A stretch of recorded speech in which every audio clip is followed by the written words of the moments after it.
D'ab- Tout d'abord, bonjour à tous. Nous sommes un groupe de collégiens et lycéens et nous allons vous présenter nos recherches sur le sujet de la couverture du serpent.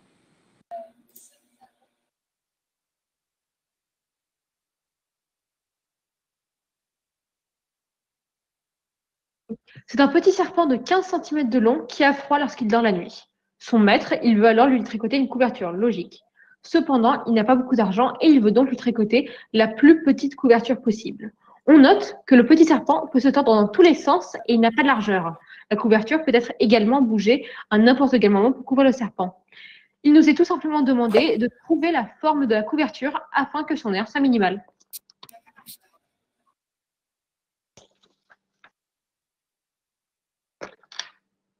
Une fois que nous nous sommes familiarisés avec le sujet, nous avons fait un état des lieux. Tout d'abord, il s'agit d'un serpent de 15 centimètres de long. Il n'a aucune largeur, il est représenté par une ligne. Il peut prendre toute forme possible tant qu'il fait 15 centimètres de long et qu'il ne se divise pas en morceaux, et la couverture peut être bougée à tout instant. Bien sûr, il y avait quelques contraintes. Il fallait trouver la plus petite couverture, de façon qu'elle recouvre complètement notre serpent.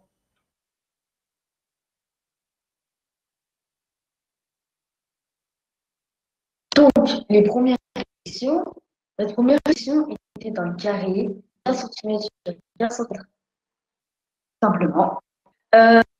Donc, le terre, au milieu du carré, c'est le serpent. Et donc, on peut constater que le serpent rentre largement dans le carré. Et donc, on peut encore gagner de l'espace. Donc, on a la moitié carré, donc ça fait un angle de 15 cm, 7,5 cm. Et donc, le serpent, il se tord à 90 degrés et aussi dans différentes positions. Et on peut voir que dans un, il y a encore pas mal d'espace, donc on peut encore faire une plus petite que le rectangle. Alors nous avons eu la stratégie suivante. On a commencé par la plus grande surface possible, puis à fur et à mesure de nos recherches, on réduisait l'aire de la couverture. Alors, sachant que notre serpent faisait 15 cm, on a pris un cercle de diamètre de 15. Comme vous pouvez le remarquer, la couverture est représentée par un cercle et le serpent par un tiret. Alors, on a d'abord eu la forme suivante. Le serpent était dans sa longueur. Et puis, on l'a eu plié en deux sous forme d'un angle de 90 degrés. Et on a eu cette forme aussi. Ce qui nous montre que ces formes peuvent varier. En suivant cette réflexion, on a effectué une première réduction qui nous fait passer du disque au demi-disque. On s'est concentré sur les deux formes les plus importantes du serpent pour ce début de raisonnement. Donc, c'est lorsque le serpent il se plie pas, donc c'est une ligne droite de 15 cm de long, et lorsque le serpent se plie en son milieu avec un angle de 90 degrés et donc composé de deux segments reliés de 7,5 cm de long chacun. On obtient donc une couverture qui est un demi-cercle de base de longueur de 15 cm et de hauteur de 7,5 cm.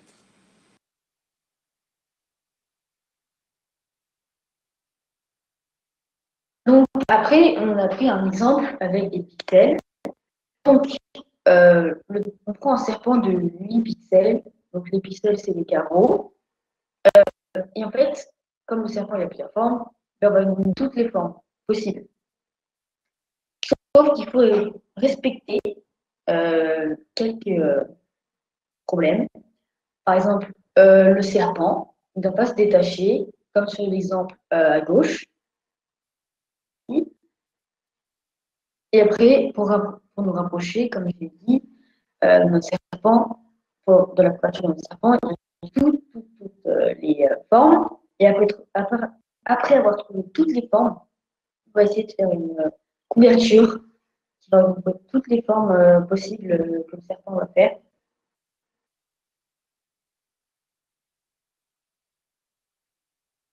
Ensuite, nous avons fait plusieurs tests avec des différentes de serpents.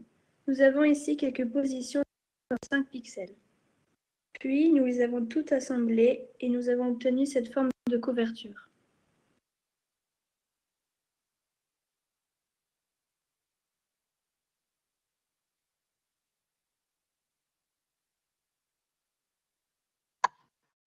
Donc, cette question, on va prendre un exemple avec un serpent de 7 pixels. Donc, avec un serpent de 7 pixels, on trouve plusieurs options, comme en haut à droite. Et donc, après, on retrouve les formes. On va essayer de toutes les trouver. Et normalement, ça va faire une forme comme celle à gauche. Donc, une sorte de pyramide. Donc, de pixels, après 5 de pixels, après 3, et après un seul pixel. Donc, ça, c'est notre pyramide pour les 7 pixels, pour un serpent avec 7 pixels.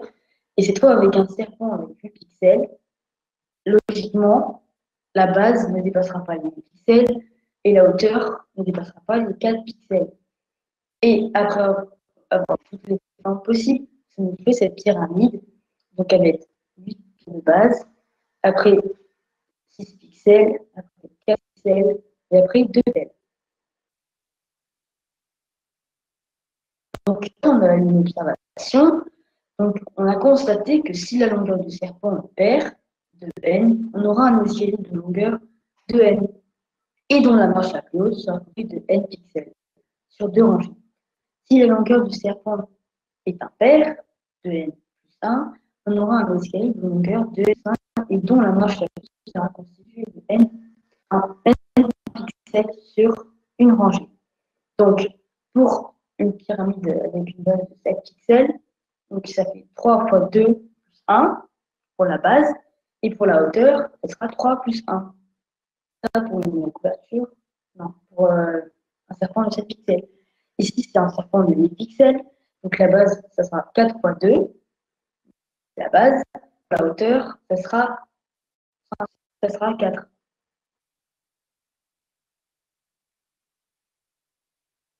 Ensuite, on est passé au serpent de 15 pixels. Comme vous pouvez le remarquer à droite, on a quelques exemples de positions que le serpent a pris. Et on a essayé de voir si la pyramide pouvait le contenir. Et c'était bon. Puis, on a remarqué qu'on avait 15 pixels de base. Et puis, en largeur, on a pris 7 pixels plus 1.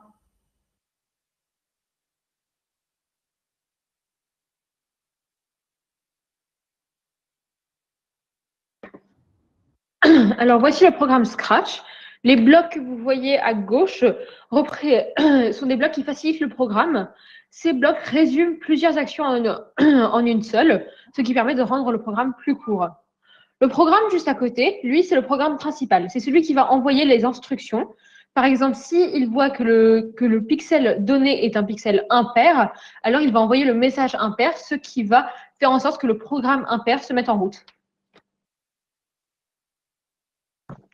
Alors là, c'est le programme. Voilà la pyramide de 6 pixels. Ce programme est en réalité une boucle qui va dessiner des carrés, qui représentent bien évidemment les pixels. La première ligne, elle correspond au nombre de pixels donnés, puis la ligne suivante à 2 pixels en moins, et ainsi de suite, jusqu'à ce qu'il n'y ait plus de pixels à dessiner. Ceci est un programme en cas pair. C'est un programme. Ce programme va s'arrêter jusqu'à ce quand il n'y aura plus de pixels, et si c'est un programme impair, il va s'arrêter jusqu'à ce qu'il n'y ait qu'un seul pixel. Alors ensuite, on a utilisé le même programme pour 15 pixels, ce qui est un nombre impair. Alors, le programme a commencé par tracer 15 pixels de base, puis 13, etc.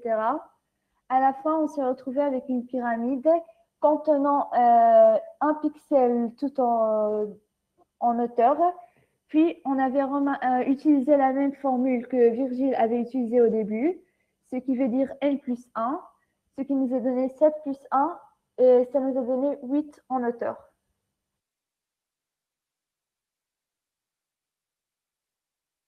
Les lycéens ont continué ensuite les recherches vers le concept de la demi-ellipse.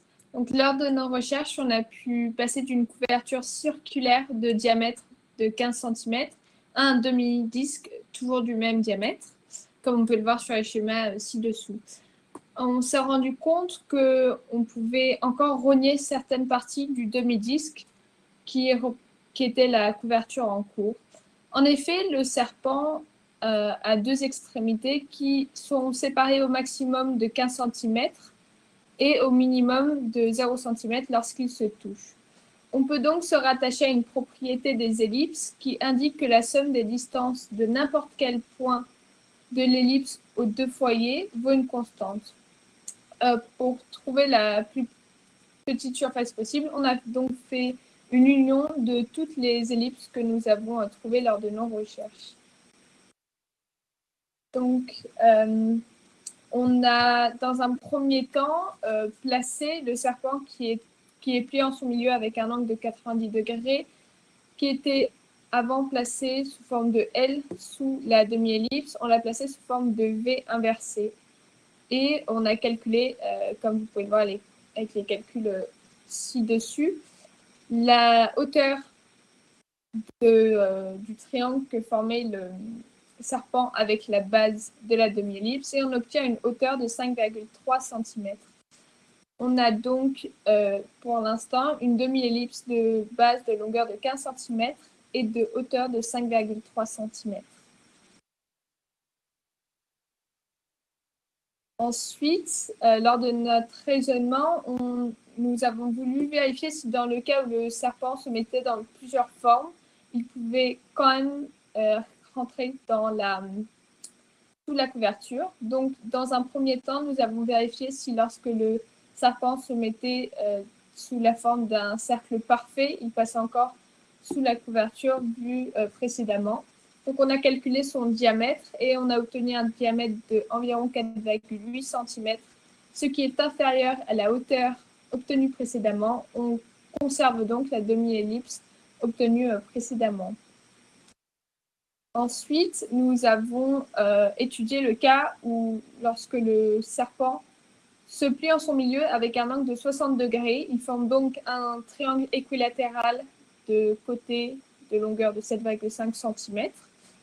Avec le théorème de Pythagore, on calcule donc la hauteur de triangle formé avec la base et on obtient une hauteur de environ 6,5 cm, ce qui est supérieur à la hauteur précédente de 5,3 cm. On modifie donc la hauteur de la couverture et on obtient une demi-ellipse avec une base de longueur L de 15 cm et une hauteur H' de 6,5 cm.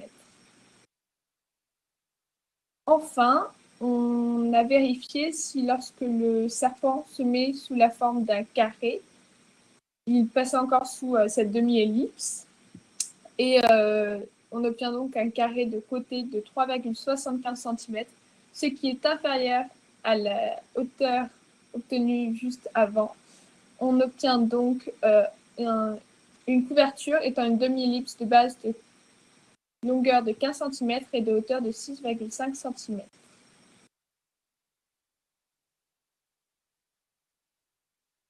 Notre groupe de collégiens a obtenu à l'issue des recherches en forme de pyramide pour le serpent. Comme on peut le voir sur les photos, la couverture a une base de 15 cm. Le petit serpent a désormais plus froid la nuit. Le groupe des lycéens a quant à lui obtenu, à la suite de ses recherches et de sa théorie des ellipses, la couverture ayant une aire minimale pour le serpent étant la suivante. Comme on peut le voir avec le schéma et la couverture tricotée, c'est une demi-ellipse de base de longueur de 15 cm et de hauteur de 6,5 cm.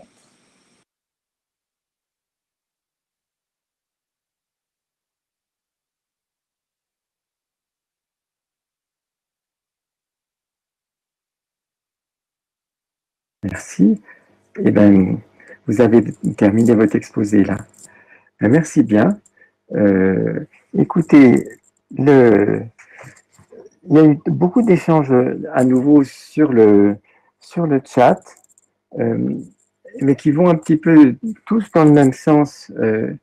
Dans le sujet initial, est-ce qu'il y avait une contrainte sur la forme que pouvait prendre le serpent? Est-ce que c'était dit que le serpent devait se plier seulement en deux, suivant un angle droit, en trois, enfin, Non, mais avec les pixels, on a essayé d'imaginer toutes les positions possibles. Il n'y avait pas de contrainte de la position qu'il pouvait prendre. Le serpent, il prend toutes les formes possibles qu'il veut. Mais il y avait une contrainte de la forme de la couverture, ça devait être une couverture plate. Parce que sinon, on aurait juste fait un cylindre. une couverture plate. Mais est-ce que la couverture, est-ce qu'elle devait être un rectangulaire ou triangulaire? Vous utilisez le mot de pyramide, mais quand vous représentez vos empilements de pixels, donc c'est votre serpent, on a l'impression qu'on peut le placer sous une couverture triangulaire. Est-ce que... Non, ça ne nous avait pas demandé une forme spécifique de la couverture, ça nous avait juste demandé une couverture avec l'air minimal. D'accord. Mais qu'est-ce qui empêcherait alors quand le serpent... Là, je reviens plutôt à la dernière version que vous avez exposée, le travail des lycéens. Quand le serpent se met en forme de carré, on ne peut pas simplement poser dessus une couverture carrée Bah, en fait, si on pose cette couverture en forme de carré, lorsque le serpent il va se déplier totalement, Ah oui, il pardon. ne sera plus sous la couverture. Et après, pour la théorie des ellipses, le serpent il ne devait pas prendre une forme spéciale, puis en son milieu ou des choses comme ça. Oui. Mais on a suivi une théorie où, si les gens veulent aller voir l'article, je ne sais pas si ça sera mis, mais on a suivi plusieurs concepts. On allait faire des choses sur GeoGebra aussi, afin de vraiment visualiser le serpent lorsqu'il se plie, par exemple, en plein de petits bouts ou avec des angles, parce que là, vraiment, on a fait des angles précis comme 60 degrés, 90 degrés. Mais en soi, le serpent, il peut prendre une forme sinusoïdale ou des choses comme ça qu'on ne peut pas vraiment... On a pris en compte dans nos recherches et on n'a pas, malheureusement, avec le confinement, eu le temps de vraiment terminer à la fin.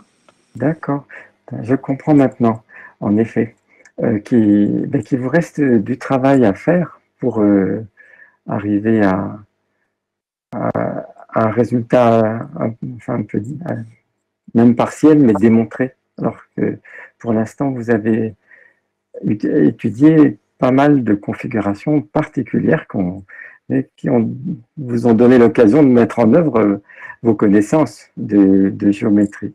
Mais c'est très bien. Il va falloir que je vous laisse pour laisser la parole au club suivant. Merci et continuez votre travail, rédigez-le. Vous avez fait allusion à un texte et on sera content de vous lire. Au revoir. Au revoir.